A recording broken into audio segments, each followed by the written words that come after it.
Anak-anak, kita lanjutkan. Jadi setelah kalian mengetahui siklus menstruasi seperti yang ada di video itu, bahwa menstruasi itu terjadi apabila tidak terjadi peristiwa fertilisasi atau pembuahan. Ketika terjadi pembuahan, maka tidak akan terjadi peristiwa menstruasi. Nah, ingat bahwa setelah terjadi ovulasi, pembebasan sel telur dari ovarium atau hidung telur ini yang akan langsung diserap oleh yang namanya tuba Fallopi ini, maka nantinya sel telur akan melalui oviduct ini atau saluran telur dan akhirnya akan bertemu dengan sel sperma di sini nih. Ingat bahwa pembuahan hanya bisa berlangsung di dalam saluran telur atau oviduct. Tidak bisa berada di tempat yang lain. Kecuali itu memang ada rekayasa. Jadi secara alami terjadinya di tempat ini. Bagaimana andai kata sel telur baru berada di sini kemudian kok ada sperma yang nyelonong sana? Itu tidak akan terjadi pembuahan. Karena ibarat sebuah bunga, sekuntum bunga ini belum siap untuk diserbuki, putik-putiknya belum membuka. Meskipun ada sel sperma masuk, tidak akan terjadi pembuahan. Sebaliknya apabila sel telur sudah nyampe di sana, kok baru ketemu dengan sel sperma, juga tidak akan terjadi pembuahan. Ibarat bunga ini sudah terlanjur layu, sel spermanya kaset datangnya, sehingga tidak akan terjadi pembuahan. Setelah terjadi pembuahan di oviduct ini, maka selanjutnya sel telur yang dibuah itu sudah bukan sel telur lagi, tetapi dinamakan zigot. Jadi zigot, jadilah zigot. Oke, zigot langsung meneruskan perjalanannya, sementara di sini yang namanya hormon progesteron sudah mempersiapkan dinding rahim yang dinamakan endometrium. Itu terjadi menebal, maka zigot akan terjadi implantasi, penempelan pada dinding rahim. Selanjutnya seperti itu. Nah, makanya ketika ada orang yang hamil di bulan pertama ini masih merupakan nutfah. Dalam agamanya seperti itu, ini dalam berupa daging.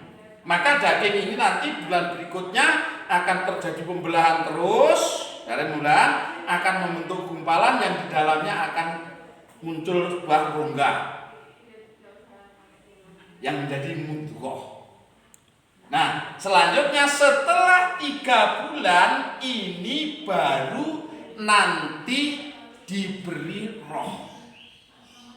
Makanya nak wong peteng biasanya orang Jawa apalagi yang beragama Islam, kehamilan 3 bulan mesti dianakno selamatan telon-telon dengan harapan meminta semua takdir yang dimasukkan ke sini adalah takdir-takdir yang baik. Makanya dibacakan berbagai ayat Al-Quran itu. Raja Sulaiman itu biar mempunyai anak yang punya derajatnya tinggi, pinter. Surat Muhammad biar anaknya terpuji, surat Yusuf biar ganteng, dan seterusnya dan seterusnya. Itu seharusnya yang membaca seperti itu adalah bapak dan ibunya, bukan soyo gawe ini gak soyo kok dungane soyo, misalnya begitu. Oke. Berapa masa kehamilan ini? Masa kehamilan ini adalah rata-ratanya 9 bulan 10 hari. Namun ada kalanya 7 bulan sudah lahir. Ada kalanya yang sampai 1 tahun baru lahir. Apa yang menyebabkan seperti itu? Tergantung tingkat hormonalnya. Jadi selama masa ini hormon akan sangat mempengaruhi. Maka pesan saya bagi calon-calon ibu muda terutama ketika sedang hamil ini sang bapak tidak boleh membuat resah, jangan sampai terjadi stres, terutama adalah kehamilan di 3 bulan pertama. Seorang ibu yang hamil di 3 bulan pertama apabila terjadi stres maka yang terjadi sering terjadi keguguran. Oke, nah kembali untuk memperjelas bahwa selama masa kehamilan embrio di dalam rahim ibunda berada dalam suatu lindungan yang luar biasa. Di sini berada dalam suatu kantong yang disebut kantong koreon. Ini kantong yang sangat kuat, elastis. Di dalam koreon ini terdapat cairan yang berwarna kekuning-kuningan yang disebut cairan amnion. Kata Mbah Dukun banyu kawah, kata Bu Bidan air ketuban. Nah, ini fungsinya sangat luar biasa. Mencegah masuknya beberapa penyakit atau mikroorganisme yang akan mengganggu adanya embrio ini. Steril sekali. Makanya bahkan virus HIV pun tidak akan mampu menembus di sini. Orang yang masih hamil meskipun dia penderita HIV AIDS, bayi yang ada di dalamnya tidak akan terkena AIDS. Kecuali nanti setelah dilahirkan. Selama masih dalam lindungan ini tidak akan terkena. Oke. Nah, dari mana ini mendapat makanan, memperoleh makanan? Ini melalui jaringan yang dinamakan ini plasenta. Orang umum menyebutnya ari-ari.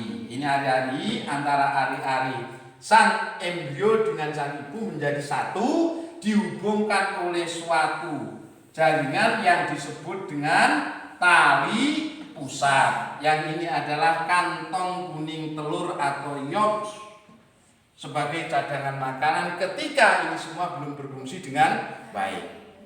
Ketika ini sudah berfungsi dengan baik, seluruh kebutuhan embrio dipenuhi oleh ibunya melalui plasenta yang dihubungkan dengan tali pusat. Lupa katanya makhluk hidup itu ciri-cirinya buang zat sisa atau ekskresi. Apakah di sini embrio juga mengeluarkan zat sisa? Jawabnya iya. Jadi di sini mengeluarkan zat sisa juga. Hanya saja semua zat sisa yang dikeluarkan tidak dalam bentuk ampas ya. Semua sudah dalam bentuk larutan, maka dikeluarkan juga melalui jaringan ini. Makanya agar anak tidak keracunan setelah proses persalinan, begitu bayi itu terlahirkan, langkah yang pertama yang harus segera diambil adalah memotong tali pusat dengan harapan zat-zat sisa yang sudah tertimbun di dalam plasenta yang sementara itu sudah terlepas dari rahim ibu agar tidak masuk kembali ke embrio. Kalau ini terlambat mengatasinya, yang terjadi seringkali sang bayi menjadi pingsan dengan warna kulit yang membiru. Itu berarti keracunan zat sisa yang ada di sini. Langkah yang harus dilakukan itu. Nih.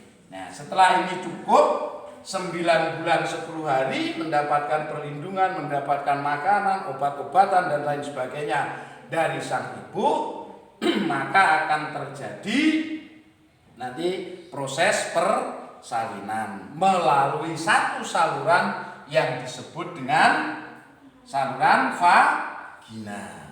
Itu normalnya seperti itu. Tapi ada kalanya bahwa persalinan tidak selalu mulus dengan seperti yang diharapkan. Namun dalam persalinan tidak perlu resah, tidak perlu khawatir, tidak perlu stres, karena itu sudah merupakan kodratnya seperti itu. Jadi semuanya pasti akan bisa dijalani dengan baik. Kalaupun sampai ada orang yang melahirkan meninggal, itu adalah mati syahid surga jaminannya. Beruntung bagi wanita. Oke, anak-anak, itu dari proses mulai dari fertilisasi pembuahan sampai pertumbuhan embrio di dalam rahim, hingga apa yang diperlukan di dalam rahim sampai tadi persalinan, seperti ini secara singkatnya seperti itu. Lebih jelasnya lagi kalian bisa membaca buku materi, buku paket yang ada di situ akan lebih detail. Oke? Nanti apabila ada yang perlu ditanyakan, silakan untuk ditanyakan kepada Pak Guru. Kalau bisa lewat grup saja agar satu orang bertanya, yang lainnya bisa mengikuti semua dan mengerti, tidak saling bertanya satu demi satu. Oke, mudah-mudahan pertemuan hari ini kita mendapatkan ridho dari Allah, mendapatkan manfaatnya, mendapatkan ilmu yang baru, dan bisa kita terapkan dalam kehidupan sehari-hari. Jangan lupa bahwa untuk pertemuan berikutnya kita akan mempelajari tentang kesehatan alat-alat reproduksi. Kesehatan alat reproduksi atau penyakit yang ada kaitannya dengan alat-alat reproduksi. Kiranya saya akhiri sekian, mudah-mudahan bermanfaat. Assalamualaikum warahmatullahi wabarakatuh.